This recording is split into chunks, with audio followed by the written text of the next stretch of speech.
জয় গুরু বন্দে পুরুষোত্তমম। প্রশ্ন প্রফুল্ল। যদি সদ্গুরু লাভ না করে থাকে কিন্তু আকুল আগ্রহ নিয়ে ভগবানকে ডাকে, ভগবানের পথে চলে, ভগবানের অনুগ্রহ কি সে পাবে না? ঈষৎ হেসে শ্রী শ্রী ঠাকুর বললেন, ধ্রুব নাকি পদ্মপলাশ লোচনের জন্য পাগল হয়ে গিয়েছিলেন। দিনরাত তাকে ব্যাকুল হয়ে ডাকেন। তার সেই ডাক শুনে পদ্মপলাশ লোচনের সিংহাসন টলে উঠল।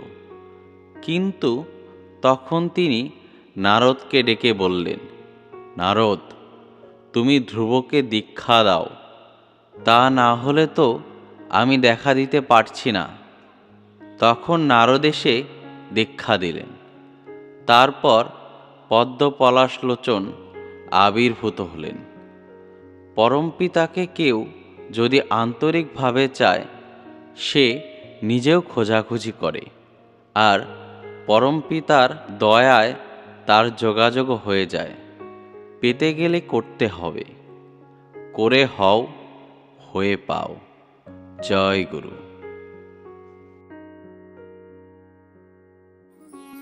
শ্রী শ্রী ঠাকুরের গান, বাণীসহ সৎসঙ্গ এবং সনাতনী বিভিন্ন ভিডিও পেতে সৎসঙ্গ মিউজিক চ্যানেলটি অবশ্যই সাবস্ক্রাইব করুন।